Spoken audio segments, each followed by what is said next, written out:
They're right behind you. Hey, how are you? Good to see you. Good to see you. I knew you were coming. I had to step back.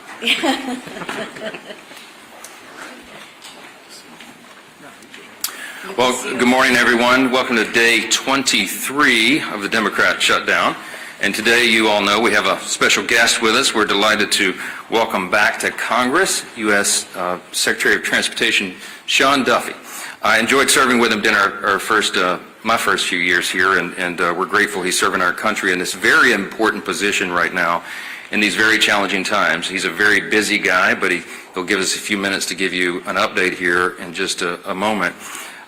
You'll hear directly from him about the very real and consequential ways that Americans are suffering right now because of the shutdown. I just wanted to give you a brief update, and then I'll turn it over to the Secretary. But by way of review, the reason that my colleagues and I have come in here every morning now during this painful Schumer shutdown is because we have to share the facts, and we have to share the simple truth with the American people. And why is that? Because the Democrats are working overtime to try to hide those facts and to try to distract from the very simple truth here. They want you to forget that just 5 Senate Democrats could reopen the government today. All we need is 5 of them. They try to pretend that their counter-proposal deal doesn't reinstate free health care for illegal aliens, $200 billion of taxpayer funds. They try to pretend that their counter-proposal would not send billions of dollars in wasteful spending for social projects in foreign countries overseas. They don't want you to look at the facts. They don't want you to look at the paperwork that they themselves filed as the counter-proposal. And they refuse to admit that this entire shutdown is one big political game to satisfy the radical Marxist base of their party. But that is exactly what is going on. And I want to be absolutely clear about this. Democrats would not have shut the government down this time if their political careers did not depend on it. And that is not some Republican talking point. That is the objective truth. If it wasn't already abundantly clear, the number 2 Democrat in the House yesterday openly admitted to that fact. Catherine Clark is the House Democrat whip. She works right under Hakeem Jeffries as the number 1 Democrat, and she was in an interview and she said to one of your colleagues sitting here on the front row, quote, "Of course there will be families that are going to suffer, but this is one of the few leverage times we have," unquote.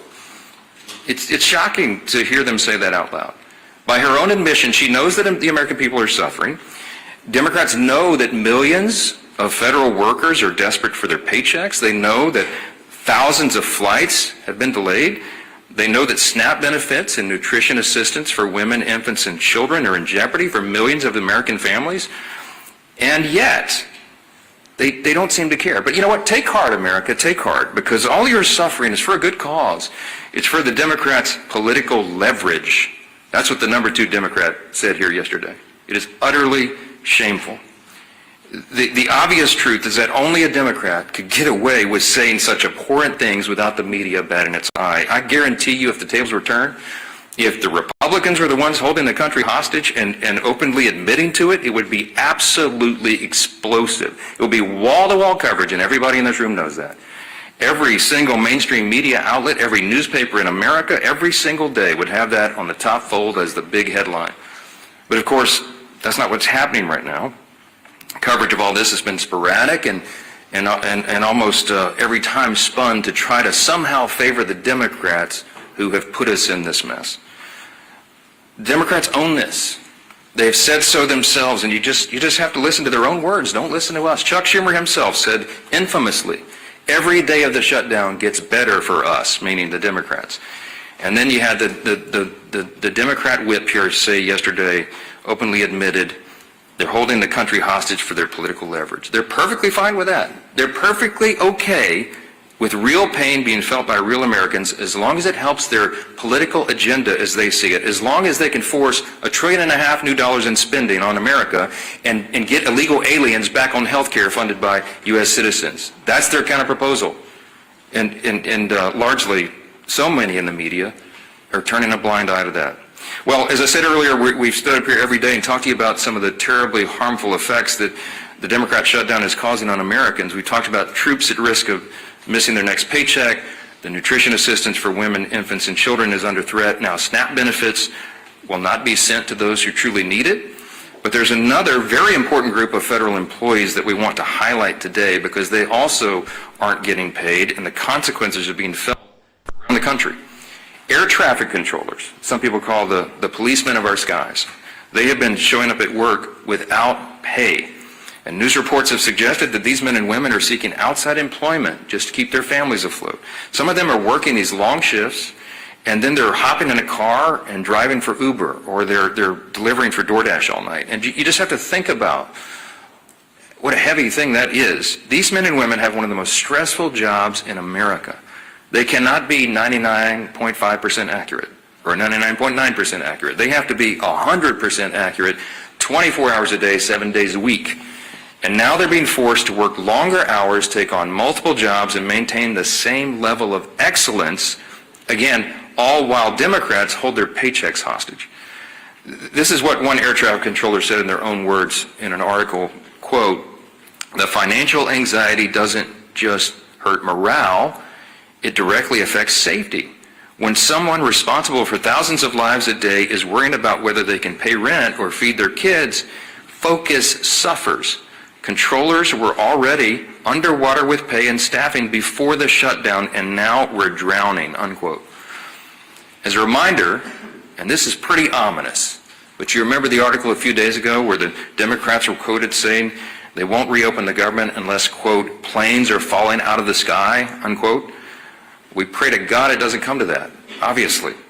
But the longer this shutdown goes on, and as fewer air traffic controllers show up to work, the safety of the American people is thrown further into jeopardy. Now, I'm heartened that we have a leader like Secretary Duffy. He has an extraordinary team. We have extraordinary air traffic controllers in this country, and they are maintaining the safety against incredible odds. But right now there are 13,000 air traffic controllers and more than 50,000 TSA officers who are showing up to work without pay. Our Secretary Duffy's doing a great job to triage this, but he noted that normally just 5% of flight delays are the result of staffing shortages. Right now that number, at least 2 days ago, was 53%. According to online flight tracking databases, there were 19,000 delayed flights from Saturday to Monday, and an additional 1,600 canceled flights during that same period. That number is only going to increase as the Democrat shutdown continues, especially as air traffic controllers are set to miss another paycheck on October 28. We are rounding into a holiday season, as we all know, and we're in the middle of the height of the football season. This is peak travel time for the U.S. Hundreds of thousands of Americans are going to travel to football games this weekend, for example, and if the current trajectory continues, many Americans could miss watching their favorite teams and reconnecting with friends and family. So football fans, hey, if you're stuck in the airport this weekend while your favorite team is about to kick off, you can blame the Democrats for that, all right? They own this shutdown and they own the consequences too. So now here to share this firsthand perspective of some of the ways this shutdown is stretching thin American air travel and all of our air infrastructure is our extraordinary Secretary Sean Duffy. And then after he speaks, you will hear from the chairman of Transportation and Infrastructure, our committee here in the House, our good friend Sam Graves. Mr. Secretary, thank you so much for your time. Thank you, buddy. Thank you, Mr. Speaker. First off, I want to thank the Republican leadership team and Republicans in the House for your votes to keep the government open, keep the government funded. Usually this is a House problem. It's in the Senate right now. The Senate can't find the votes to keep the government open, and it's Democrat votes. And I thought you made a really good point, Mr. Speaker, that I do think in the Democrat senators' hearts, they want to vote to open the government up. They don't want to hurt the American people. But we've seen they have a radical base, a base that's out of control, and if they vote to open up the government, what's going to happen is they are going to be primaried. They are going to be attacked. Maybe their funding might dry up. And so this shutdown is not about the American people, not about the pain that America experiences because of the shutdown. This is because Democrats are concerned about their own hide, and they've sold the country to the most radical element of their country, and I think that's really shameful. It's too bad.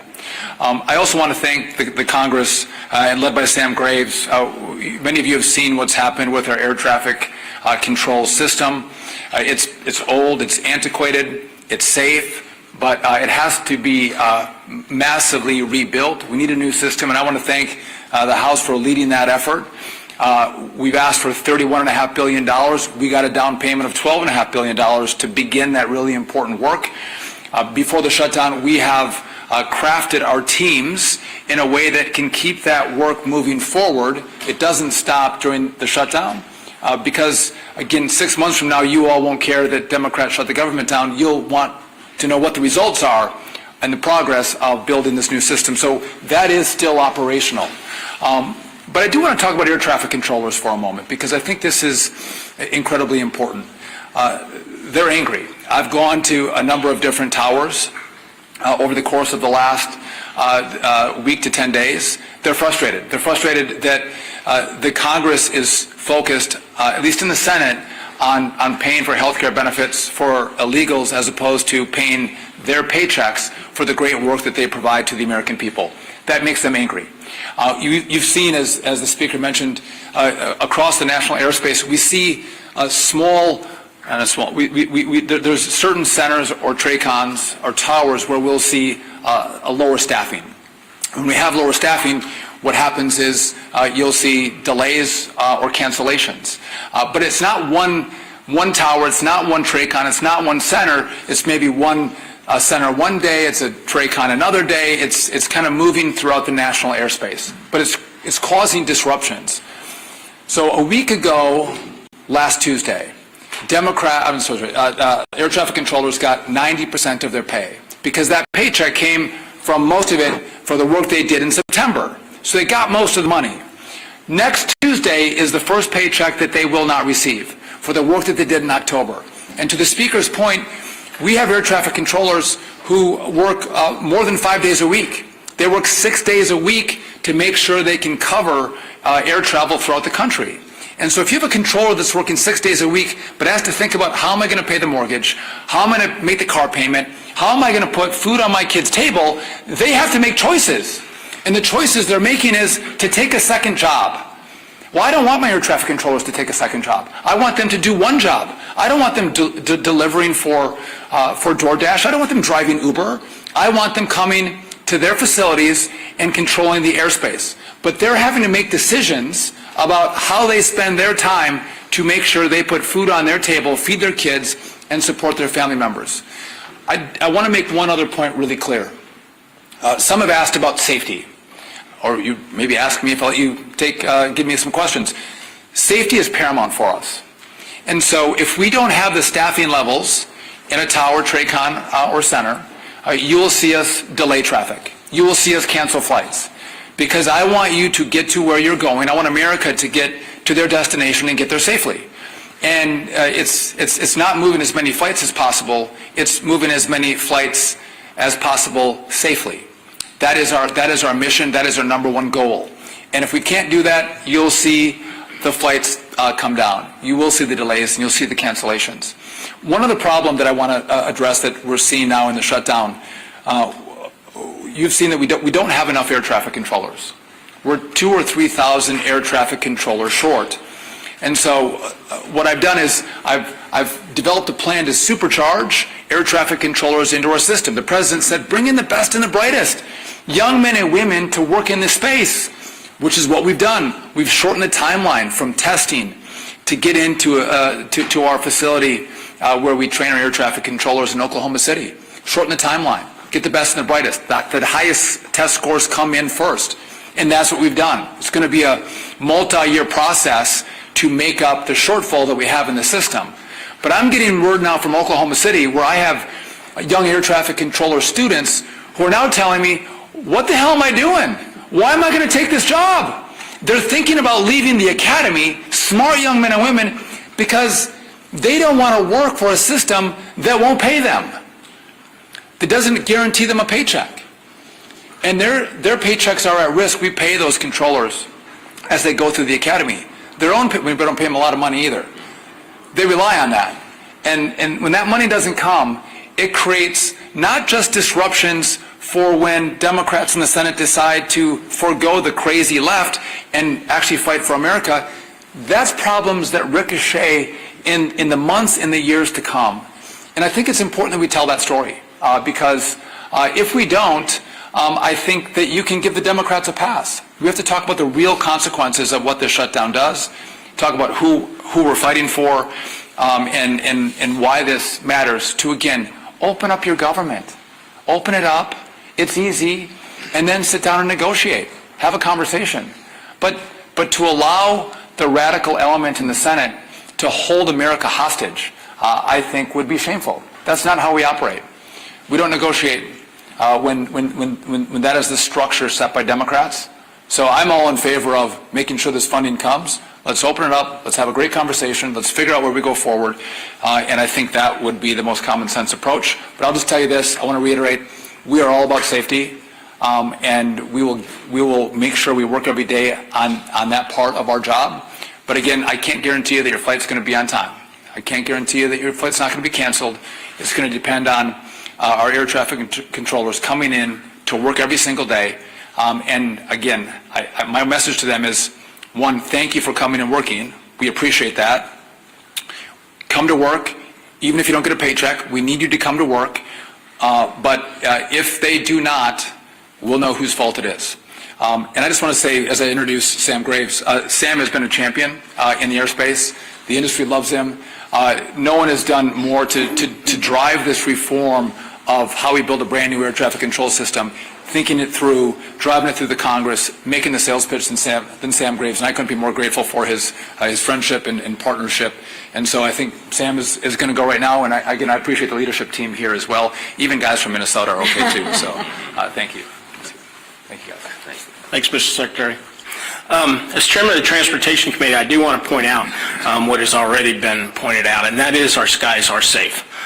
They are very safe for folks to travel and for folks to be able to get to where they need to go. And I do want to commend our air traffic controllers straight up because, and this just goes to show you just how steadfast they are. They're showing up for work, they're doing the job, and they're making sure that that our skies stay safe. I've got a number of good friends who are air traffic controllers, and they have expressed extreme frustration because of this situation. They're worried about getting paid. They're worried about, as was pointed out, meeting that mortgage and being able to make the car payment or whatever the payment is that they have to do, or take care of their family. Something as simple as that.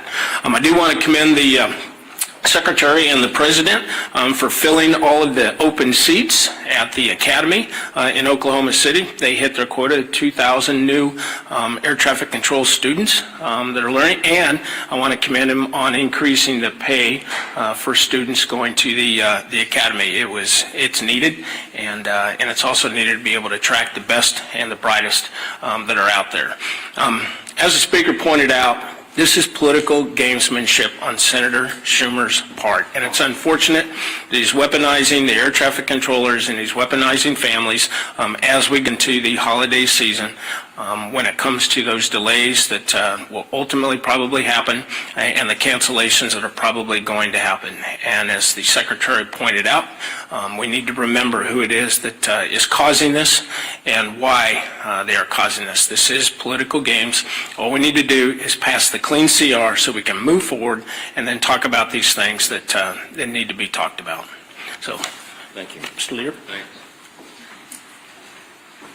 Thank you, Sam, and appreciate the job that our chairman of the Transportation Committee is doing. Really appreciate the job that our Secretary of Transportation, Secretary Duffy, has been doing, and especially want to thank those air traffic controllers who are showing up to work. Work that even in normal times is an incredibly stressful job. You know, as you can imagine, at any airport in America, but especially the busy ones, you might have dozens of flights coming in and out every single hour. And their job is to manage those flights so that everybody on those planes lands or takes off safely and gets to their destination safely. That's their job, that's their priority, it's their passion. And yet, when you add to that, again, in normal times, an incredibly stressful job, when you add to that the uncertainty of whether or not they're even going to get paid, while they still have the obligations of paying their house note, their rent, their car note, putting food on the table, adding that extra level of stress to an already stressful job is really straining the system. And so as Secretary Duffy talked about, some have taken to get second jobs, jobs that take them away from their current job. It's led to flight delays. It's led to real hardships for American families. As we're approaching Easter, Thanksgiving in just a couple of weeks, imagine you're planning your Thanksgiving vacation to go see your family somewhere else, maybe a kid returning from college to go see their family for the first time in a few months, and you don't know if the flight is going to be scheduled, if the flight's going to be on time, if you're going to be able to make it home. This is unnecessary, and people are starting more and more to ask the question, why is this going on?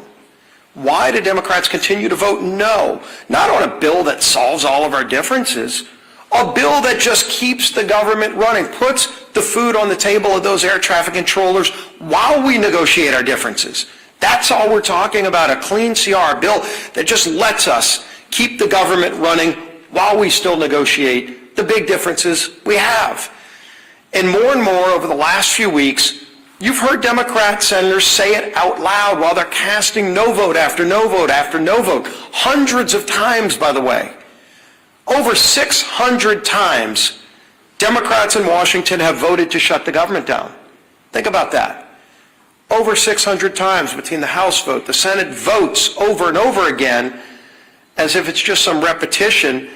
All it takes is 5 Democrat senators to have the courage to say, let's just open the government back up again so we can negotiate our differences.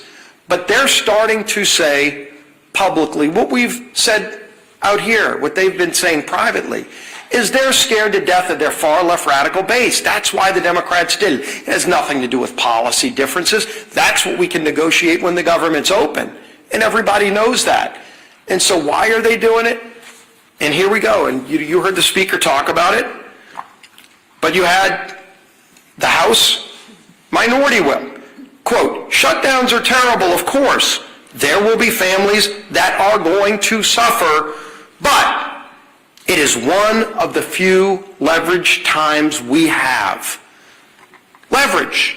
Yeah, sure, they're okay with people suffering, but boy, does it give them leverage. For what? To appease their radical base, to show their radical base they're fighting Donald Trump. So they've made the calculation it's okay to cause suffering to families. Schumer, of course, quote, every day gets better for us. Who's us? It sure isn't the American people. It sure isn't those air traffic controllers who are working 6 highly stressful days managing safely our air traffic control system while then they leave that job to go drive for Uber or for DoorDash. That's not a better day for them, but boy, Chuck Schumer's happy. Bernie Sanders, quote, you reopen the government and we lose our leverage. That's what this whole shutdown is about, close quote. That's Bernie. Leverage. You hear it over and over again. The American people, especially federal workers, are considered by Democrats to be leveraged, to be pawns in their game. Senator Coons, quote, the point of this shutdown is not just suffering for suffering's sake, but to make a point. What point? A point that you can cause suffering on other people so you can get leverage to go back home to Los Angeles or San Francisco or New York City and show the socialists, look at me, I've made Donald Trump, have to go and move some money around to figure out a way to pay federal employees. I'm creating chaos in Washington. That's what they want to do. That's their leverage, so they can get some pat on the back from socialists and Marxists who want chaos in America. It's disgraceful. And everybody knows it, but they don't care. They don't care because as long as they're appeasing the radical base, that's what their leverage is all about. The American people to Democrats are considered pawns for leverage to go and make the far left radical base look like they're fighting Donald Trump. And I'm going to finish with this. Air traffic controllers, again, as Secretary Duffy, as Chairman Graves have talked about. Right now, 13,000 air traffic controllers are working without pay. 13,000.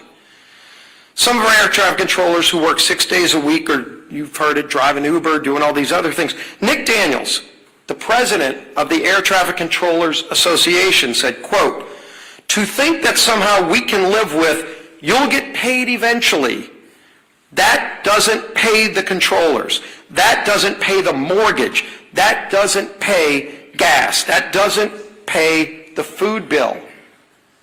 That's the burden. That's the burden, those 13,000 air traffic controllers, whose job every day is to keep us safe when we fly on airplanes, is, and why do they have that extra stress? Why do they have that extra burden? So that Senate Democrats can feel like they've got leverage over who, over what, to what end? This is madness. There is no end for them. They just think this is some kind of game, and the American people are pawns in that game. It's got to end. Our whip, Tom Emery.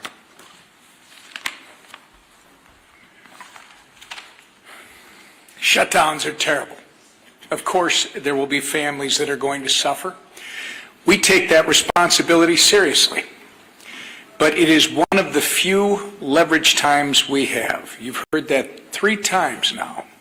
A direct quote from the number 2 Democrat in the House, Katherine Clark. Meanwhile, in Massachusetts, which is Katherine Clark's home state, 45,000 federal workers are being forced to figure out how they're going to pay their bills next week.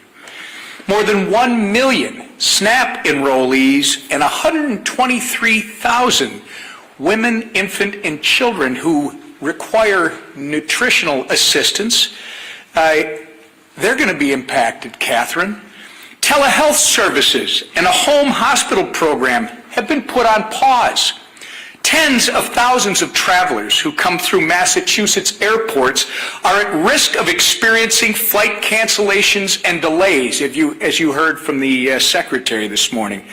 Obviously, we can go on and on about the ways people in Whip Clark's home state and across the country are being forced to suffer because the Democrats refuse to reopen the government. But they don't care, because to them, suffering is leverage. To them, this is one big political game. It doesn't matter that millions of Americans are hurting because, as Chuck Schumer says, every day gets better. For us, what a disgusting, despicable mentality to have. The truth of the matter is, Democrats could end their shutdown madness today if they would simply do their jobs. All they have to do is stop playing politics, pass our clean CR, and reopen the government for the people they were elected to serve.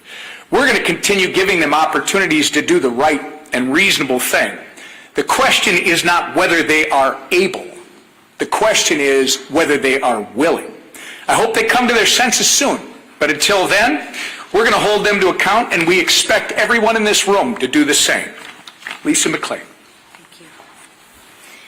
Thank you, and thank you, Sam, for being here today, and thanks, Secretary Duffy, for being here as well to talk about the reality of the air traffic controllers and the American people. The American people deserve the truth. Republicans are out there serving the American people, while Democrats are using suffering of the American people as leverage. And let me say that again, because I believe it is warranted. Republicans serve, Democrats use.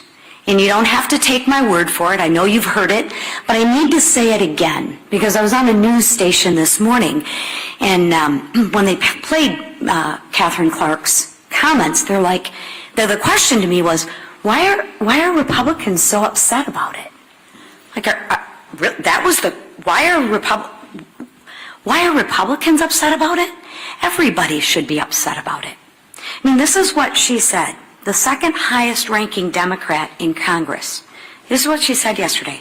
Congresswoman Clark admitted, and I quote, "Of course there will be families that are going to suffer, but it's one of the few leverage times we have." Let that sink in for one moment. They are admitting, she is admitting, yes, American families are going to suffer, but we got to use you as leverage. Let that thing sink in. Does that not outrage anybody? I'll tell you who it does outrage, the American families that are actually suffering. So let me share this with you. And what I need you to ask them is, what are they suffering for? So what are the Democrats using the American people suffering for? What leverage are they using that for? Well, let me tell you. To push their $1.5 trillion in wasteful spending, to fund health care for illegals, the Democrats think it's right for the American people to suffer so that we can deliver Sesame Street to Iraq. Sesame Street in Iraq? Democrats, Catherine, she thinks that's all right to have the American people suffer for that. Someone connect those dots for me. I mean, seriously. I hope to God you are asking her why. Because the questions that I get is, why do you think that's bad? Are you kidding me? I mean, we have lost our minds. They've lost their minds. It's disgusting and it's insulting, right? They want to bankroll LGBTQ propaganda in South America on the backs of Americans suffering. Again, let that one sink in. And you know what? That does make me angry. It does make me angry, and it should make all of you angry too. Democrats are squeezing working families just to bankroll their pet projects. Good job of leveraging suffering on the American family. Meanwhile, Republicans are doing what we always do. We're rolling up our sleeves and we're doing the work. Let me give you some examples. Congressman Zach Nunn met with rural health care providers and first responders. Right? Remember, the Democrats are the ones that want to repeal that $50 billion for rural health care. Right? They talk out of both sides of the mouth. So concerned about health care, but let's repeal the $50 billion back. Okay. Congressman Bilirakis met with troops working without pay and veterans struggling to access services. Dozens of Republicans are back home cleaning up parks, volunteering at food banks, and helping struggling families. The contrast couldn't be more clear. Democrats see suffering as leverage. Republicans see it as a call to serve. So here's my message to Democrats. Stop holding the American people hostage. Stop being okay with Americans' families suffering. Stop playing games. Open up the government. Get back to work. And get back to work to serving the people who actually elected you to do your job. Thank you. All right, a few questions? Manu, go ahead. You said yesterday you were still trying to get the details of this $230 million the president has asked for the Justice Department to pay for his legal bills. Now that you've had some time, perhaps, to get the details, are you okay with taxpayers potentially being on the hook for that kind of money? I'm not trying to dodge the question. I haven't had time to get the details, okay? That's still on my list, things to do list. Yesterday was almost literally a 21-hour workday. Yes, sir, back row. Legislation signed to pay air traffic controllers during the shutdown. If that does pass in the Senate, would you bring the House back and vote on that? And then, absent congressional action, would you work with the White House to find a way to pay air traffic controllers during the shutdown? And where would you pull that money from? Well, let me answer the questions in reverse order. We did work with the White House to get air traffic controllers paid. It's called the Clean CR. We passed it in the House September 19th. By my count, it's 33 days ago. It's been... Sean Duffy just said Yep. that air traffic controllers would miss the picture.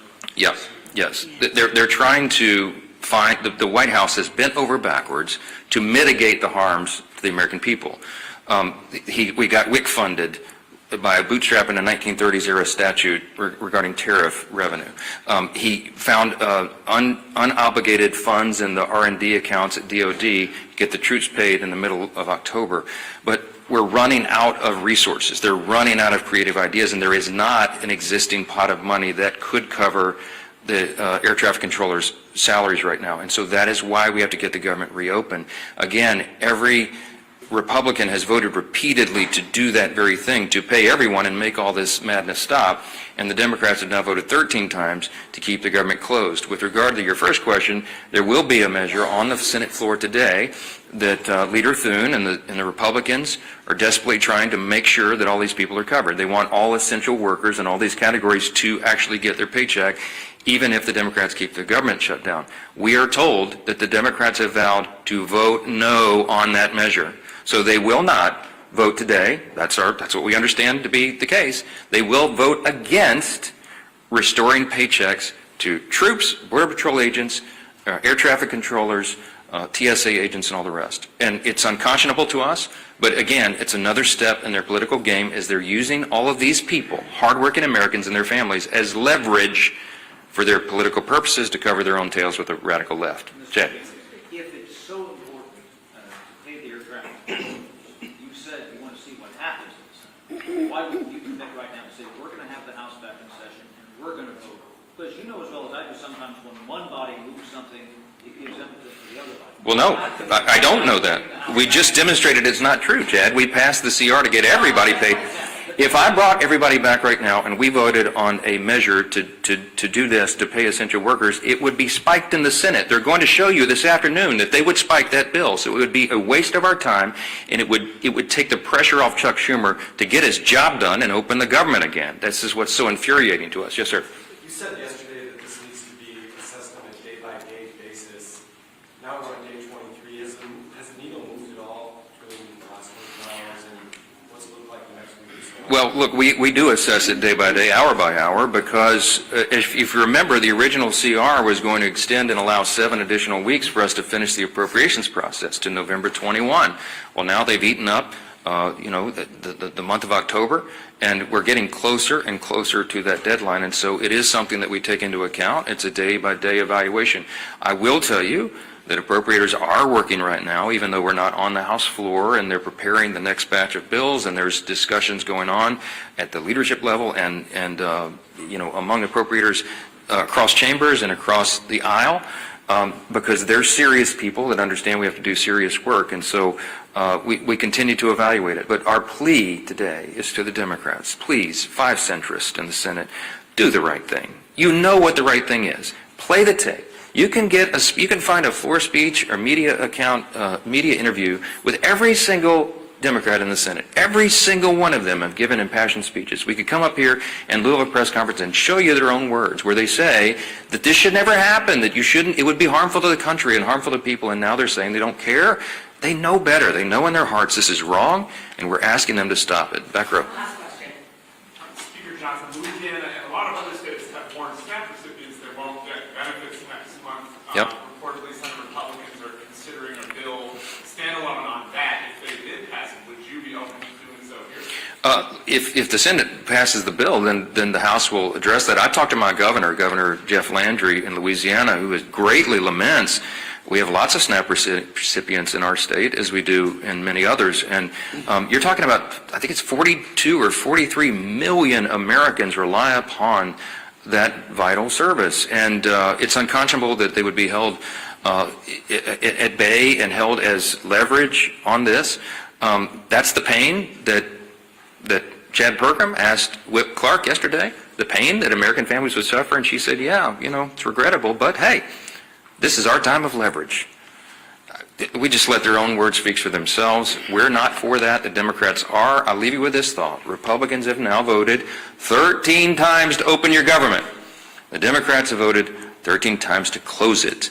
The Democrats own the shutdown and all these horrible consequences, and you need to remind them of that. Thank you.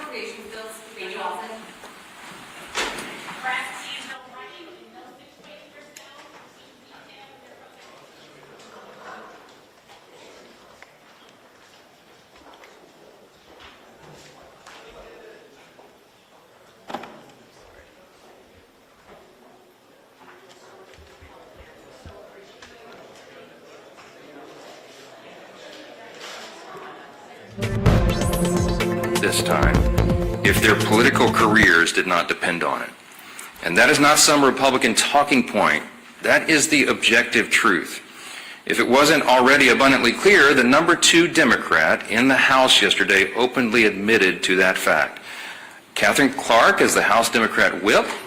She works right under Hakeem Jeffries as the number 1 Democrat, and she was in an interview and she said to one of your colleagues sitting here on the front row, quote, "Of course there will be families that are going to suffer, but this is one of the few leverage times we have," unquote. It's shocking to hear them say that out loud. By her own admission, she knows that the American people are suffering. Democrats know that millions of federal workers are desperate for their paychecks. They know that thousands of flights have been delayed. They know that SNAP benefits and nutrition assistance for women, infants, and children are in jeopardy for millions of American families. And yet, they don't seem to care. But you know what? Take heart, America. Take heart. Because all your suffering is for a good cause. It's for the Democrats' political leverage. That's what the number 2 Democrat said here yesterday. It is utterly shameful. The obvious truth is that only a Democrat could get away with saying such abhorrent things without the media batting its eye. I guarantee you, if the tables were turned, if the Republicans were the ones holding the country hostage and openly admitting to it, it would be absolutely explosive. It would be wall-to-wall coverage, and everybody in this room knows that. Every single mainstream media outlet, every newspaper in America, every single day would have that on the top fold as the big headline. But of course, that's not what's happening right now. Coverage of all this has been sporadic and almost every time spun to try to somehow favor the Democrats who have put us in this mess. Democrats own this. They've said so themselves, and you just have to listen to their own words. Don't listen to us. Chuck Schumer himself said infamously, "Every day of the shutdown gets better for us," meaning the Democrats. And then you had the Democrat whip here say yesterday, openly admitted, they're holding the country hostage for their political leverage. They're perfectly fine with that. They're perfectly okay with real pain being felt by real Americans as long as it helps their political agenda as they see it, as long as they can force $1.5 trillion new dollars in spending on America and get illegal aliens back on health care funded by U.S. citizens. That's their kind of proposal. And largely, so many in the media are turning a blind eye to that. Well, as I said earlier, we've stood up here every day and talked to you about some of the terribly harmful effects that the Democrat shutdown is causing on Americans. We talked about troops at risk of missing their next paycheck. The nutrition assistance for women, infants, and children is under threat. Now, SNAP benefits will not be sent to those who truly need it. But there's another very important group of federal employees that we want to highlight today because they also aren't getting paid, and the consequences are being felt around the country. Air traffic controllers, some people call the policemen of our skies. They have been showing up at work without pay.